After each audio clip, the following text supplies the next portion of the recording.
ನಮಸ್ಕಾರ ವೀಕ್ಷಕರೇ, ಇಂದಿನ ದಿನ ಭವಿಷ್ಯ ಕಾರ್ಯಕ್ರಮಕ್ಕೆ ತಮ್ಮೆಲ್ಲರಿಗೂ ಆದರದ ಸುಸ್ವಾಗತ. ಗಂ ಗಣಪತಯೇ ನಮಃ. ಸಕಲ ವಿಘ್ನ ನಿವಾರಕನಾದ ಆ ಗಣೇಶನ ಸ್ಮರಣೆ ಮಾಡುತ್ತಾ ಇಂದಿನ ದಿನ ಭವಿಷ್ಯ ಕಾರ್ಯಕ್ರಮವನ್ನು ಶುರು ಮಾಡೋಣ. ದಿನ ಭವಿಷ್ಯವನ್ನು ಶುರು ಮಾಡುವ ಮುನ್ನ ಇವತ್ತಿನ ಮತ್ತು ನಾಳೆಯ ರಾಹುಕಾಲ, ಯಮಗಂಡ ಕಾಲ ಮತ್ತು ಗುಳಿಕ ಕಾಲದ ಬಗ್ಗೆ ಸ್ವಲ್ಪ ತಿಳಿಯೋಣ. ರಾಹುಕಾಲ ಇಂದು 10:52ರಿಂದ 12:28ರವರೆಗೆ, ನಾಳೆ 9:16ರಿಂದ 10:52ರವರೆಗೆ. ಇನ್ನು ಯಮಗಂಡ ಕಾಲ ಇಂದು 3:40ದಿಂದ 5:16 ನಾಳೆ 2:04ದಿಂದ 3:40 ಗುಳಿಕ ಕಾಲ ಇಂದು 7:39ದಿಂದ 9:15 ನಾಳೆ 6:03ದಿಂದ 7:39. ಯಾವುದೇ ಶುಭ ಮುಹೂರ್ತವನ್ನು ಈ 3 ಸಮಯದಲ್ಲಿ ಶುರು ಮಾಡಬೇಡಿ.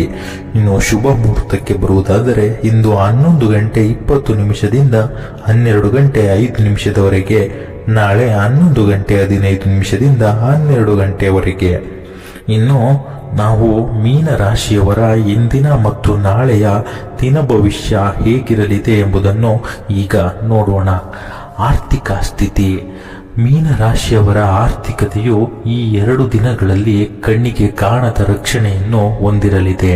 ನಿಮ್ಮ ಧನಸ್ಥಾನದ ಮೇಲೆ ರಾಜ್ಯಾಧಿಪತಿ ಗುರುವಿನ ಸಾತ್ವಿಕ ದೃಷ್ಟಿ ಇರುವುದರಿಂದ ನಿಮ್ಮ ಜ್ಞಾನಾಧಾರಿತ ಕೆಲಸಗಳು ಅಥವಾ ಧಾರ್ಮಿಕ ಸಾಂಸ್ಕೃತಿಕ ಒಡನಾಟಗಳಿಂದ ಸ್ಥಿರವಾದ ಆದಾಯ ಬರಲಿದೆ.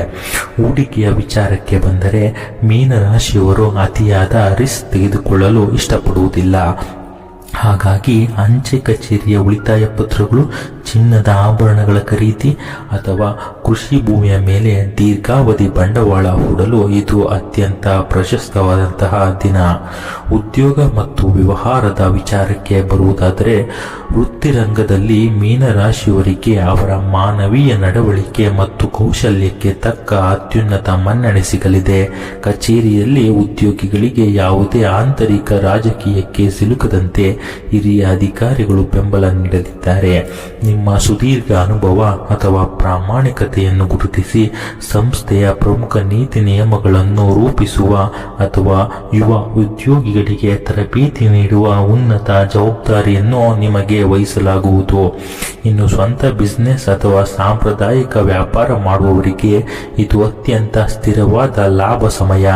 ವಿಶೇಷವಾಗಿ ಆಯುರ್ವೇದ ಉತ್ಪನ್ನಗಳು, ದಿನಸಿ, ಹೋಲ್ಸೇಲ್ ವ್ಯಾಪಾರ, ಬಟ್ಟೆ ಮಳಿಗೆಗಳು, ಶೈಕ್ಷಣಿಕ ಪರಕರಿಗಳು ಅಥವಾ ಹಾಲಿನ ಉತ್ಪನ್ನಗಳ ಉದ್ಯಮದಲ್ಲಿ ಇರುವವರಿಗೆ ಹಳೆಯ ಗ್ರಾಹಕರ ವಿಶ್ವಾಸದಿಂದ ವ್ಯಾಪಾರದಲ್ಲಿ ಹೊಸ ಚೇತರಿಕೆ ಕಂಡುಬರಲಿದೆ.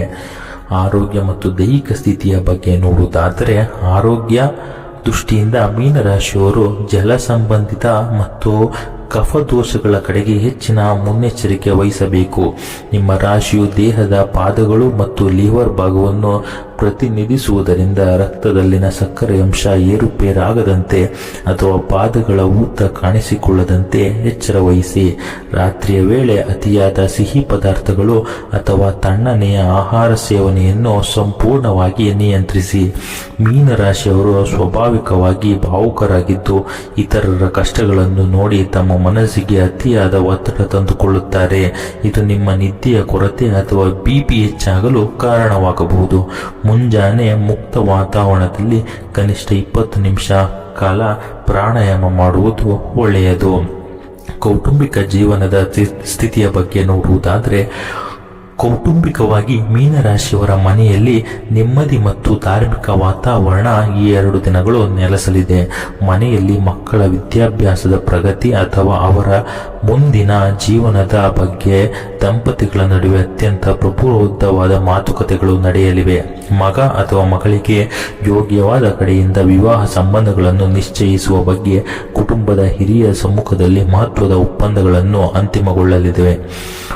ಒಡ ಹುಟ್ಟಿದವರೊಂದಿಗೆ ಅಥವಾ ಹತ್ತಿರದ ದಾಯಾದಿಗಳೊಂದಿಗೆ ಇದ್ದ ಹಳೆಯ ಆಸ್ತಿ ಹಂಚಿಕೆಯ ವಿವಾದಗಳು ಯಾವುದೇ ಕೋರ್ಟ್ ಮೆಟ್ಟಲೇರದೆ ಈ ಸಮಯದಲ್ಲಿ ತೀರ್ಮಾನವಾಗುವ ಸಾಧ್ಯತೆಗಳು ಹೆಚ್ಚಾಗಿವೆ.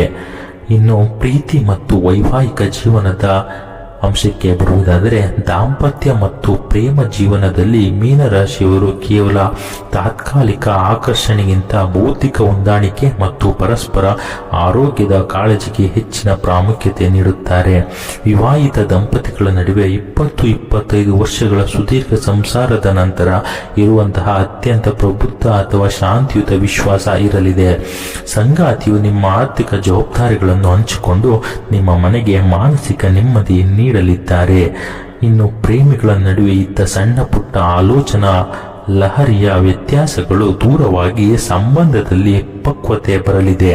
ನಿಮ್ಮ ಪ್ರೀತಿಯನ್ನು ಪವಿತ್ರ ಬಂಧಕ್ಕೆ ಒಳಪಡಿಸಲು ಮನೆಯ ಹಿರಿಯರ ಒಪ್ಪಿಗೆ ಪಡೆಯಲು ಹಾಗೂ ಕುಲ ದೇವಸ್ಥಾನಕ್ಕೆ ಭೇಟಿ ನೀಡಲು ಈ ದಿನಗಳು ಅತ್ಯಂತ ಯೋಗ್ಯವಾಗಿವೆ. ಶಿಕ್ಷಣ ಮತ್ತು ವಿದ್ಯಾರ್ಥಿ ಜೀವನಕ್ಕೆ ಬರುವುದಾದರೆ, ವಿದ್ಯಾರ್ಥಿಗಳಿಗೆ ವಿಶೇಷವಾಗಿ ಸಂಸ್ಕೃತ, ಸಾಹಿತ್ಯ, ತತ್ವಶಾಸ್ತ್ರ, ಉನ್ನತ ಗಣಿತ, ಕಾನೂನು ಮತ್ತು ವೈದ್ಯಕೀಯ ಅಧ್ಯಯನ ಮಾಡುತ್ತಿರುವ ಮೀನರಾಶಿಯ ವಿದ್ಯಾರ್ಥಿಗಳಿಗೆ ಇದು ಅತ್ಯಂತ ಸುವರ್ಣ ಕಾಲ. ನಿಮ್ಮಲ್ಲಿ ಜ್ಞಾನಾರ್ಜನೆಯ ಹಂಬಲ ತೀವ್ರವಾಗಲಿದ್ದು ಕಠಿಣ ವಿಷಯಗಳನ್ನು ಸುಲಭವಾಗಿ ನೆನಪಿಟ್ಟುಕೊಳ್ಳಲು ಸಾಧ್ಯವಾಗುತ್ತದೆ. ಇನ್ನು ಮನೆಯಲ್ಲಿರುವ ಮಕ್ಕಳ ಓದಿನ ಶ್ರಮ ಮತ್ತು ಸ್ಪರ್ಧಾತ್ಮಕ ಪರೀಕ್ಷೆಗಳ ತಯಾರಿಯನ್ನು ನೋಡಿ ಪೋಷಕರಿಗೆ ಅಪಾರ ಸಂತೋಷವಾಗಲಿದೆ. ಸೋಂಬೇರಿತನ ಮತ್ತು ಸಾಮಾಜಿಕ ಜಾಲತಾಣಗಳ ಬಳಕೆಯನ್ನು ಸ್ವಲ್ಪ ನಿಯಂತ್ರಿಸಿದರೆ ನಿಮ್ಮ ಪ್ರಗತಿ ಇನ್ನಷ್ಟು ವೇಗವಾಗಲಿದ್ದು, ಗುರು ಹಿರಿಯರಿಂದ ಸೂಕ್ತ ಮಾರ್ಗದರ್ಶನ ಈ 2 ದಿನಗಳಲ್ಲಿ ನಿಮಗೆ ಹೆಚ್ಚಾಗಿ ಸಿಗಲಿದೆ. ಪ್ರಯಾಣ ಮತ್ತು ಸ್ಥಳಾಂತರದ ವಿಚಾರಕ್ಕೆ ಬರುವುದಾದರೆ, ಪ್ರಯಾಣದ ವಿಷಯದಲ್ಲಿ ಮೀನರಾಶಿಯವರಿಗೆ ದೀರ್ಘ ದೂರದ ಧಾರ್ಮಿಕ ತೀರ್ಥಯಾತ್ರೆಗಳ ಅಥವಾ ಜ್ಞಾನಾರ್ಜನೆಯ ಪ್ರವಾಸಗಳ ಬಲವಾದ ಯೋಗವಿದೆ. ಬಹಳ ದಿನಗಳಿಂದ ಹರಕೆ ಹೊತ್ತಿದ್ದ ದೂರದ ಪ್ರಸಿದ್ಧ ಪುಣ್ಯಕ್ಷೇತ್ರಗಳಿಗೆ ಅಥವಾ ನಿಮ್ಮ ಮನೆತನದ ಕುಲ ದೇವಸ್ಥಾನಕ್ಕೆ ಕುಟುಂಬ ಸಮೇತ ಭೇಟಿ ನೀಡಿ ಹರಕೆ ತೀರಿಸಲು ಯೋಜನೆ ರೂಪಿಸಲಿದ್ದೀರಿ. ಈ ಪ್ರಯಾಣಗಳು ನಿಮ್ಮ ಮಾನಸಿಕ ಆತಂಕಗಳನ್ನು ದೂರ ಮಾಡಿ ದೈಹಿಕ ನೆಮ್ಮದಿಯನ್ನು ನೀಡಲಿದೆ. ಇನ್ನು ವೃತ್ತಿ ಜೀವನದ ನಿಮಿತ್ತ ಅಥವಾ ನಿವೃತ್ತಿ ನಂತರ ಪ್ರಶಾಂತವಾದ ಜಾಗದಲ್ಲಿ ನೆಲೆಸಲು ಜಾಗ ಹುಡುಕುತ್ತಿರುವವರಿಗೆ ಪೂರಕವಾದ ಮಾತುಕತೆಗಳು ಹಿರಿಯರ ಸಮ್ಮುಖದಲ್ಲಿ ಸಕಾರಾತ್ಮಕವಾಗಿ ಮುಗಿಯಲಿದೆ. ಇನ್ನು ಹೊಸ ವಸ್ತುಗಳ ಖರೀದಿ ಅಥವಾ ಮಾರಾಟದ ವಿಚಾರಕ್ಕೆ ಬರುವುದಾದರೆ, ಹೊಸ ಉಪಯುಕ್ತ ವಸ್ತುಗಳನ್ನು ಮತ್ತು ಮನೆಗೆ ದೀರ್ಘಕಾಲ ಬಾಳಿಕೆ ಬರುವ ಅತ್ಯಗತ್ಯ ಪರಿಕರಗಳನ್ನು ಖರೀದಿಸಲು ಗ್ರಹ ಫಲಗಳು ಅತ್ಯಂತ ಪೂರಕವಾಗಿವೆ. ಪೂಜಾ ಕೋಣೆಗೆ ಬೇಕಾದ ಹಿತ್ತಾಳೆ ಅಥವಾ ಬೆಳ್ಳಿಯ ವಿಗ್ರಹಗಳು, ಧಾರ್ಮಿಕ ಗ್ರಂಥಗಳು ಅಥವಾ ಕುಟುಂಬದ ಭವಿಷ್ಯದ ಭದ್ರತೆಗಾಗಿ ಕೃಷಿ ಭೂಮಿಯನ್ನು ಖರೀದಿಸಲು ನಿಮಗೆ ಅಡ್ವಾನ್ಸ್ ಹಣ ನೀಡಲಿದ್ದಾರೆ. ಮತ್ತು ಹಳೆಯದಾದ ನಿರ್ವಹಣೆ ಮಾಡಲು ಕಷ್ಟವಾಗುತ್ತಿರುವ ಆಸ್ತಿಗಳನ್ನು ಅಥವಾ ಹಳೆಯ ವಾಹನವನ್ನು ಉತ್ತಮ ಬೆಲೆಗೆ ಮಾರಿ ಹಣವನ್ನು ಸುರಕ್ಷಿತವಾಗಿ ಬ್ಯಾಂಕ್ನಲ್ಲಿ ಇಡಲು ನಂಬಿಕಸ್ಥ ಗ್ರಾಹಕರು ಸಿಗುವ ಯೋಗವಿದೆ. ಯಾವುದೇ ಆತುರದ ಒಪ್ಪಂದಗಳಿಗೆ ಸಹಿ ಹಾಕುವ ಮುನ್ನ ದಾಖಲೆಗಳನ್ನು ಪೂರ್ಣವಾಗಿ ಓದಿ. ಮತ್ತು ರಾಜಕೀಯ ವಲಯದಲ್ಲಿ ಇರುವವರಿಗೆ, ರಾಜಕೀಯ ರಂಗದಲ್ಲಿರುವ ಮೀನರಾಶಿಯವರಿಗೆ ಇಂದು ಹಿರಿಯ ಮುತ್ಸದ್ದಿ ನಾಯಕತ್ವ ಸಮಯವಾಗಿದೆ. ಕೇವಲ ಭಾಷಣಗಳಿಗೆ ಸೀಮಿತವಾಗದೆ ತೆರೆಯ ಮರೆಯಲ್ಲಿ ಕುಳಿತು ಪಕ್ಷದ ಮುಂದಿನ ತಂತ್ರಗಳನ್ನು ರೂಪಿಸುವ ಮತ್ತು ಯುವ ಕಾರ್ಯಕರ್ತರನ್ನು ದೂಕಿಸಿಕೊಂಡು ಹೋಗುವ ಜವಾಬ್ದಾರಿಯನ್ನು ವರಿಷ್ಠರು ನಿಮಗೆ ನೀಡಲಿದ್ದಾರೆ. ವಿರೋಧಿಗಳು ನಿಮ್ಮ ಮೇಲೆ ಯಾವುದೇ ಆರೋಪಗಳನ್ನು ಮಾಡಲು ಯತ್ನಿಸಿದರೂ ನಿಮ್ಮ ಕಲೆ ಹಾಕಿದ ಸುದೀರ್ಘ ತಾತ್ವಿಕ ಇದ್ದಂತಹ ನಿಮ್ಮ ಪ್ರತಿಷ್ಠಿತ ತಂತ್ರಗಳು ಶೂನ್ಯವಾಗಲಿದೆ.